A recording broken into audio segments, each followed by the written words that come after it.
Merci, Esprit du Dieu vivant. Seigneur Esprit Saint, toi qui es le ministre par excellence de cette œuvre merveilleuse du salut des âmes. C'est toi le ministre principal depuis l'ascension du Seigneur Jésus-Christ et depuis la Pentecôte, c'est toi qui règnes sur la terre. Et nous ne sommes que tes associés afin d'annoncer l'évangile et de gagner des âmes pour la cause du royaume des cieux. Saint-Esprit, nous te bénissons en cette heure précieuse que tu nous donnes, où tu nous rassembles afin de nous permettre de mettre notre esprit au contact de ta personne, afin de recevoir les révélations de la parole de Dieu, les révélations qui sont communiquées avec puissance et vie. Esprit du Dieu vivant, nous voulons nous abandonner dans ta présence maintenant afin que tu prennes le contrôle de toutes choses. Amen.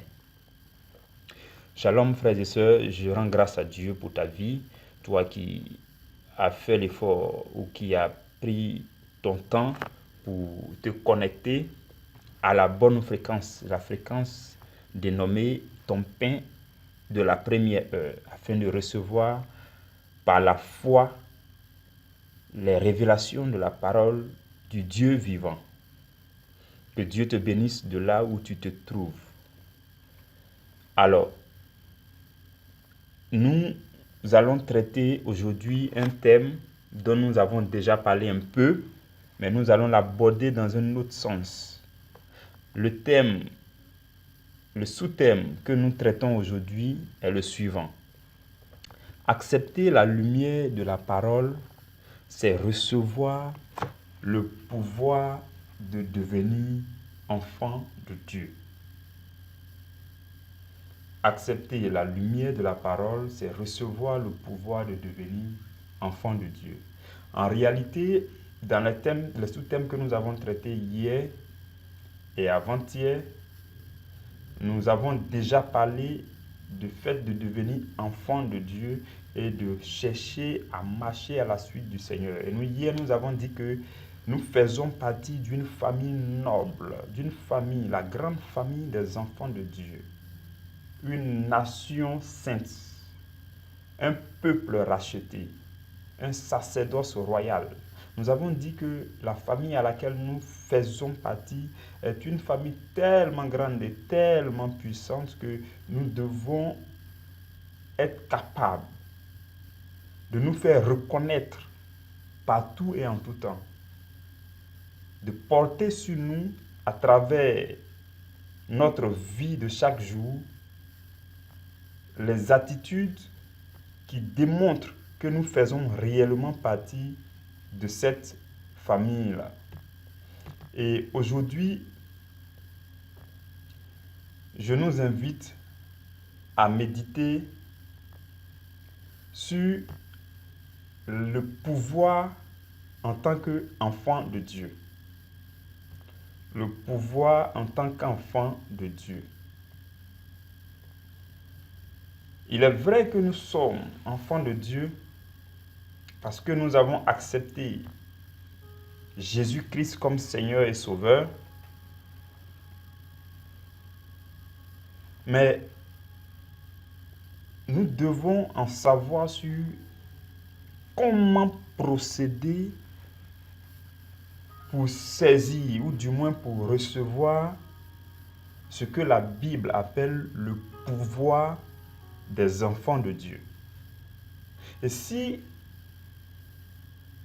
il nous avait été donné l'occasion de reformuler notre thème, on allait plutôt dire qu'aujourd'hui nous parlons de deux façons clés de recevoir le pouvoir d'enfant de Dieu. Deux façons clés de recevoir le pouvoir d'enfant de Dieu. La première façon, c'est que nous pouvons recevoir le pouvoir d'enfant de Dieu par la méditation de la parole. Je sais que vous avez déjà entendu parler de la méditation de la parole de Dieu. Il y a la lecture simple de la parole, le parcours de la parole de Dieu, il y a l'écoute de la parole de Dieu. Mais il y a aussi la méditation de la parole de Dieu. Et la méditation, c'est le fait de s'approcher de Dieu et de lui poser toute forme de questions afin de mieux comprendre sa parole que nous avons découverte dans la Bible. La méditation, c'est réfléchir avec le Seigneur, c'est raisonner avec le Seigneur, c'est poser des questions à Dieu, chercher à découvrir le sens profond ou du moins la révélation qui est cachée derrière la parole écrite de Dieu.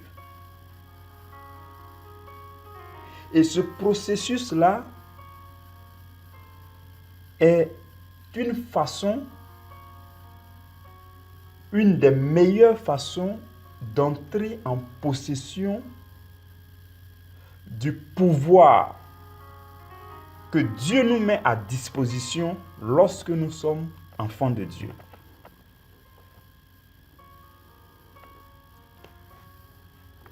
Et si vous voulez, la méditation nous permet de découvrir des choses excellentes dans la Bible.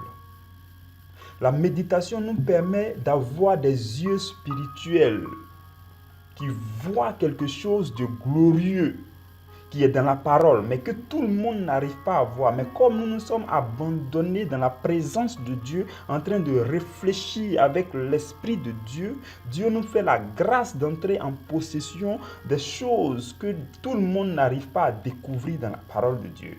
La méditation, c'est aller à la recherche des révélations de la parole.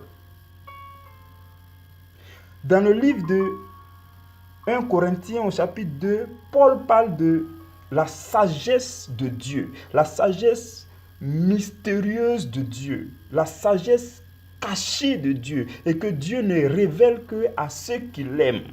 1 Corinthiens 2, verset 9 dit, « Ce que l'œil n'a point vu, ce que l'oreille n'a pas entendu, ce qui n'est jamais monté au cœur de l'homme, c'est ce que Dieu a préparé pour ceux qui l'aiment. » Et la suite de ce passage, le verset suivant dit que Dieu nous les a révélés par son esprit. Cela veut dire que la parole de Dieu que nous voyons, la parole écrite que nous voyons, ou bien la parole que nous pouvons entendre lorsque nous l'écoutons, derrière cette parole, il y a une substance spirituelle puissante qu'on appelle la révélation de la parole de Dieu, les mystères cachés de la parole de Dieu. Et en fait, quand tu les découvres, il y a quelque chose de fort qui se communique à ton esprit. C'est pourquoi on dit que la méditation de la parole fortifie l'esprit. De la même façon que lorsque tu manges de la nourriture physique et qu'après digestion, tu sens que ton corps est fortifié, de cette même façon, lorsque tu lis la parole de Dieu, après méditation, tu vas sentir que ton esprit est fortifié. Donc, le fait d'avoir un esprit fortifié fait de toi une personne qui a une forte personnalité, une personne capable de prendre de bonnes décisions en face des situations compliquées.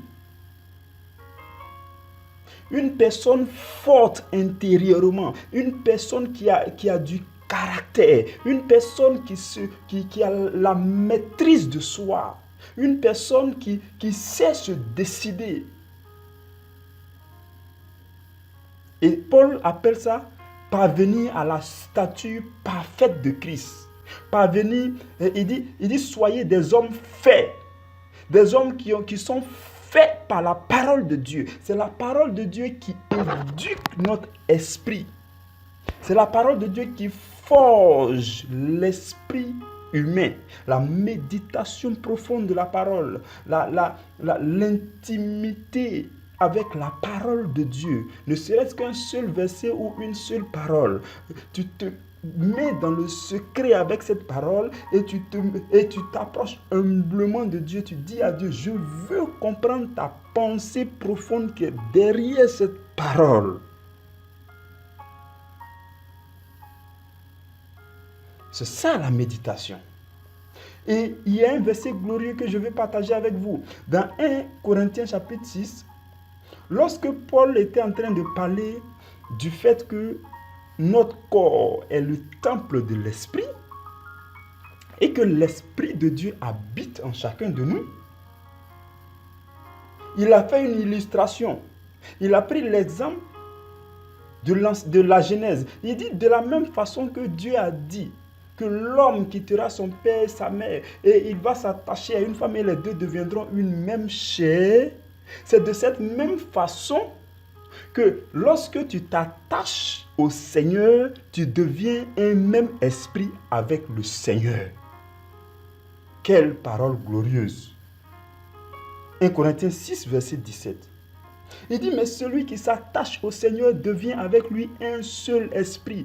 Imaginez que un jour, dans votre petit élan de méditation, vous méditez, vous vous cachez, vous méditez dans votre petitesse, votre petite personne que tout le monde néglige, mais qui est en train de devenir une grande personne spirituelle, un esprit fortifié à l'intérieur. Vous faites ça à la suite du Seigneur, un peu. Et un jour, vous parvenez à avoir le même esprit, à avoir votre esprit avec petit e, toujours au contact de l'Esprit de Dieu, de sorte que la pensée de Dieu peut vous être communiquée à tout moment et à tout endroit afin de résoudre toute forme de problème et de prendre toute forme de décision. Imaginez cet état de fait. Imaginez cela. C'est glorieux. La parole de Dieu nous enseigne des choses profondes que nous devons arracher à travers la foi. Que nous devons arracher, nous devons nous approprier de cela.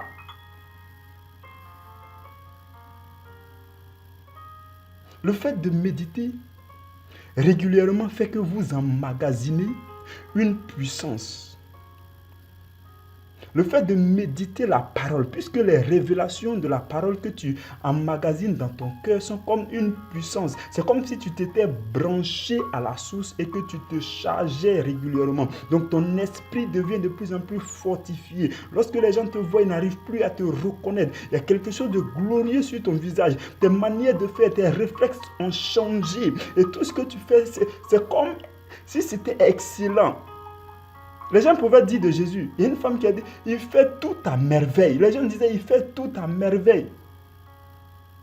De sorte qu'un jour, les gens te regardent et puis ils disent, mais comment est-ce qu'il est? Comment est-ce qu'elle est? C'est ça le fait de parvenir à être connecté continuellement avec l'Esprit de Dieu qui communique les révélations lorsqu'on médite la parole. La méditation de la parole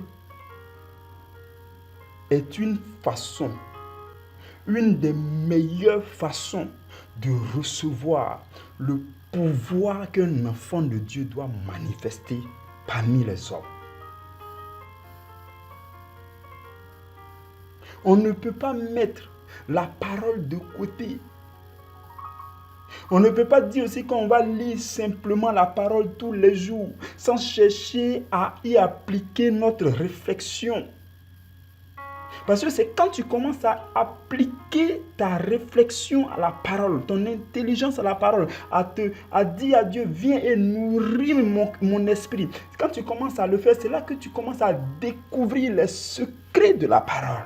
Et quand tu fais cela, tu deviens une personne spéciale. Et c'est là que tu parviens à la deuxième façon dont je voudrais nous parler en ce soir. Nous avons parlé de la première façon qui est de méditer la parole à fond, de désirer les profondeurs de la parole, de creuser dans la parole. Vous savez quoi? Si vous partez sur des carrières où les gens recherchent de l'or et autres, si vous restez à côté, à la surface, que vous prenez un peu des sables mêlés d'un peu d'or, tout ça, que vous essayez de traiter, vous allez avoir un peu d'or, et ça ne va pas coûter grand-chose. Mais pour avoir de l'or qui va vous enrichir, vous êtes obligé de creuser, d'aller dans les profondeurs, et pour trouver l'or fin, l'or brut. Si pour trouver l'or, les hommes déploient toute cette énergie, les hommes font tout ce qu'il faut faire avec les machines sophistiquées pour creuser le sol. Si pour obtenir seulement de l'or, les hommes arrivent à faire ça, imaginez aussi que pour obtenir les révélations profondes de la parole, la pensée excellente de Dieu, pour capter cela, il y a lieu de creuser dans les profondeurs de la parole de Dieu. Et la chose suivante, lorsque vous êtes à fond dans la méditation de la parole, la chose suivante, c'est que vous devez appliquer, vous devez mettre en pratique cette parole. Vous ne pouvez pas dire que vous êtes quelqu'un qui médite bien la parole et ne pas appliquer la parole. C'est impossible. Si vous ne parvenez pas à appliquer aisément la parole de Dieu, cela veut dire que vous ne méditez pas bien la parole. Parce que si vous aviez découvert, la Bible dit que Thomas a vu et il a cru. C'est un principe que Jésus venait de nous faire découvrir. Tout ce que nous pouvons saisir facilement, tout ce que nous pouvons voir facilement, tout ce que nous pouvons croire facilement, c'est des choses qu'il faut voir d'abord. Il faut que tes yeux spirituels puissent voir des choses cachées de la parole afin que tu puisses entrer en possession de ces choses. Et quand tu médites bien et que tes yeux spirituels voient des profondeurs de la parole, tu n'as pas le choix que d'être rempli de la force spirituelle pour mettre en pratique cette parole. Et la mise en pratique de la parole est une deuxième chose clé. Et il y a deux façons. Je nous explique rapidement, permettez-le-moi, de nous présenter deux types de paroles, deux types d'obéissance. La Bible que nous lisons, il y a essentiellement deux types de paroles là-dedans. Il y a les conditions de la promesse et il y a la promesse elle-même, puisque c'est le livre de l'alliance. Une alliance est composée des conditions, des clauses contractuelles et ensuite des bénéfices, c'est-à-dire des promesses. Donc la Bible que nous avons est composée est un recueil de promesses de Dieu. Et aussi un recueil de conditions qui vont avec, les conditions qu'il faut préalablement remplir avant que Dieu réalise ces promesses-là pour toi. Donc il y a deux paroles à obéir, deux paroles à mettre en pratique. Toutes les fois que vous lisez la Bible, que vous allez tomber sur les conditions que l'homme doit respecter avant que Dieu exauce, cela veut dire que cette parole est une parole que l'homme doit appliquer. Et dès que tu appliques ta part, Dieu applique sa part. Dieu, il applique toujours sa part. Donc il y a une parole à laquelle l'homme obéit et il y a une parole à laquelle Dieu obéit. Mais pour que Dieu obéisse pour lui, il faut que l'homme obéisse d'abord à pour lui. La parole à laquelle Dieu obéit, c'est un ensemble de promesses. Et la parole à laquelle l'homme obéit, c'est un ensemble de conditions. J'espère que vous me suivez. La Bible est un recueil de paroles à mettre en pratique. Il y en a deux types. Un ensemble de conditions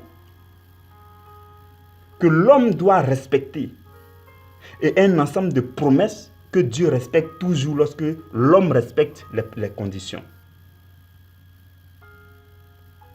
Alors, nous sommes amenés à obéir à la parole de Dieu que nous méditons.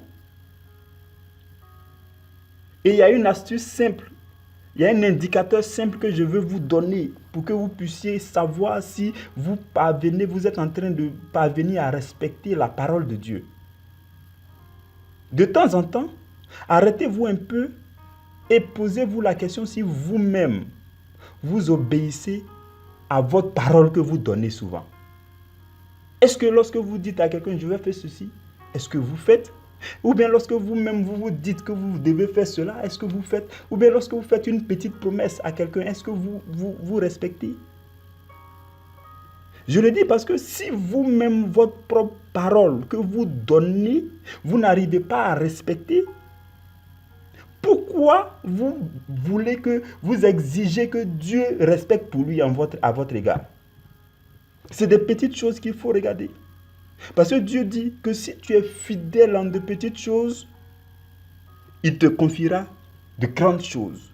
Si tu obéis à ta propre parole, Dieu exaucera tes prières.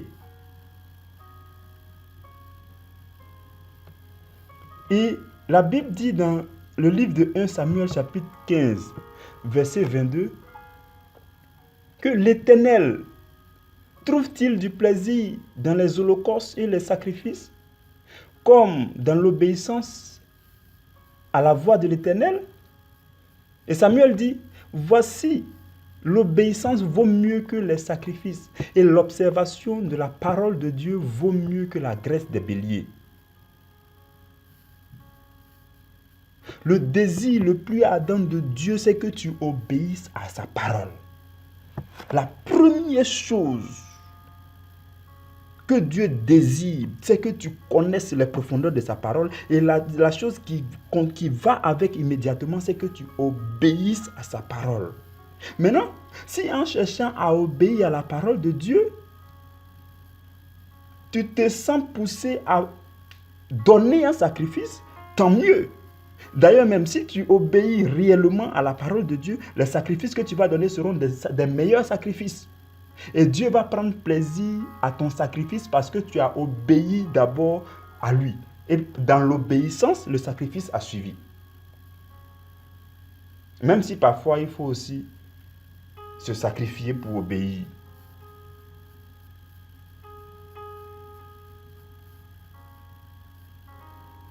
Chers frères et sœurs, en ce soir, brièvement, voici les deux choses clés que le Seigneur, par son Esprit Saint, voudrait qu'on sache, qu'on assimile, afin d'obtenir, de recevoir, de saisir le pouvoir en tant qu'enfant de Dieu. Parce que la Bible dit, à ceux qui l'ont reçu, qui ont reçu la lumière de Dieu, il leur a donné le pouvoir de devenir enfant de Dieu. Mais ce pouvoir, il faut que tu le manifestes. Et c'est dans ce sens que nous évoluons, si vous suivez bien.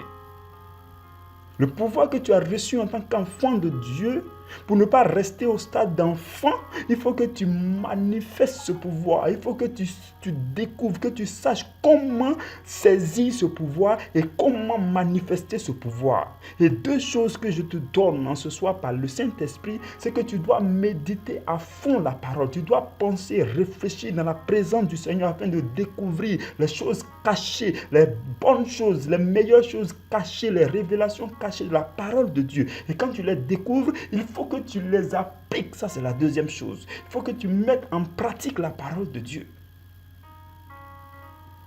Et il y a bien d'autres choses que j'aurais pu citer, Mais je vous ai cité deux choses principales, deux choses essentielles. J'aurais pu vous citer le jeûne, mais je n'ai pas cité le jeûne parce que ça découle du fait d'appliquer la parole. Si vous méditez la parole, vous allez découvrir dans la parole qu'il faut jeûner. Et en cherchant à appliquer la parole, à pratiquer la parole, qui est la deuxième chose, vous serez en train de jeûner. Donc le jeûne découle des deux choses que nous venons de dire. J'aurais pu citer la prière, mais quand vous serez en train de méditer à fond la parole et que vous allez vous sentir comme obligé d'obéir, de pratiquer cette parole, les versets que vous avez vus comme du genre où Jésus disait aux gens « Veillez et priez afin de ne pas tomber dans la tentation », vous serez obligé de prier sans cesse, comme le dit Saint Paul aussi. Donc la prière découle des deux choses que nous venons de voir. J'aurais pu citer la communion fraternelle. Mais quand vous allez lire la Bible, méditer la Bible, chercher à comprendre le sens de la parole de Dieu, vous allez arriver sur le livre des Actes des Apôtres, vous allez voir comment la première communauté, ils étaient ensemble, la communion fraternelle, la fraction du pain, tout ça. Et vous allez voir que le fait de méditer à fond la parole vous a conduit à la communion fraternelle. C'est pourquoi je n'ai pas cité la communion fraternelle, parce que ça sort des deux choses que nous venons de voir. Nous venons de voir deux choses capitales. Et je veux que tu les prennes à cœur. Je veux que tu les serres contre ton cœur. Le roi David dit à Dieu, je serre ta parole dans mon cœur afin de ne pas pécher contre toi. En ce soir, je veux que tu saisisses ces deux choses, que tu t'accroches à ça dans ta vie sur cette terre. Parce que la suite de ta vie, la qualité de ta vie, les hauteurs que tu vas atteindre, l'aboutissement de ta vie dépend de ces deux choses.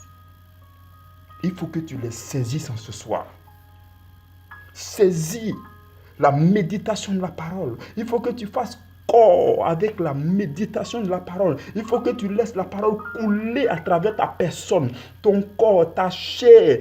Tous tes sens doivent obéir à la parole de Dieu. Ton esprit doit être fortifié. Ton esprit doit s'imposer à ta chair, à ton intelligence, à tes pensées, à tes connaissances intellectuelles. Ton esprit doit pouvoir imposer la parole de Dieu et ramener tout ton être entier à l'obéissance à la parole.